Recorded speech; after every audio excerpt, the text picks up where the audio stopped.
2025 ഏകദേശം 15ഓളം സിനിമകളുടെ മമ്മൂട്ടി ചിത്രങ്ങളുടെ റീ റിലീസാണ് ഒരുക്കുവാൻ തയ്യാറായിക്കൊണ്ടിരിക്കുന്നത്.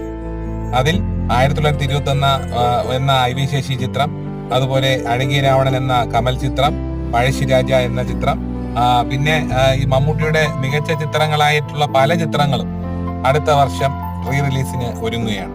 അപ്പോൾ ഈ ഇടയ്ക്ക് ഞാനൊന്ന് ഒരു പോസ്റ്റർ കണ്ടിരുന്നു. ഈ അമരം എന്ന ചിത്രം വീണ്ടും റീ റിലീസിന് ഒരുങ്ങുകയാണ്.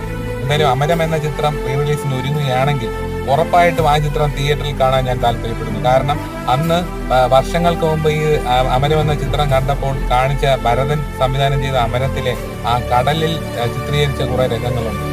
അതായത് തിയേറ്ററിൽ നമ്മുടെ സ്ക്രീനിൽ നിറഞ്ഞു നിൽക്കുന്ന കടലാണ് ആ ചിത്രത്തിൽ, ആ വിഷ്വൽസിൽ നമുക്ക് കാണാൻ പറ്റുന്നത്.